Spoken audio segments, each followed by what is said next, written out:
来关心，伫咧3年前，高雄有一个查某高中生犯性侵，有一个姓黄的嫌犯承认犯案了后，伫咧开庭的时阵，说是讲伊是去互警方逼认罪，一审、二审拢判伊无罪，佮上诉这最高法院嘛是判无罪。警方回应讲尊重司法判决，也佮有当事人的讲法。也毋过伫咧这个办案的过程当中，拢有检察官伫咧指挥，若是有非法的行为，检察官嘛应该会分案来调查。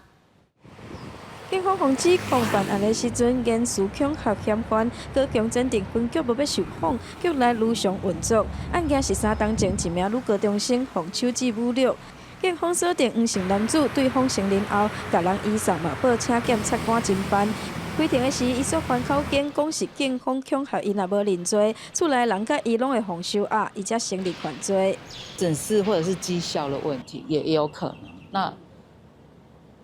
这种事情也有可能会发生。大部分的警察应该都是站在保护人民这一方，但是还是有机会会出现，只是这个机会高低，我觉得在现在应该没有那么高，跟以前比的话。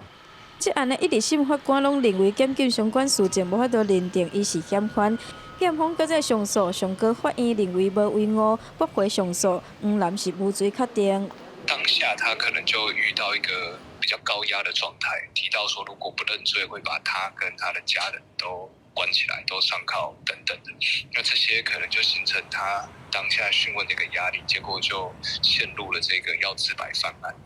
民团表示，最近已经罕得看到恐吓刑求等方式来逼供，嘛感谢法官避免一件可能发生的冤案，建议民众遇到这种状况，会当找律师来协助。检察分局即是回应，尊重司法判决，强调此案是检察官指挥侦办，若不法检方嘛分案办理，应尊重当事人的主观想法。公司新闻王刘婷丹、hen坤局报道。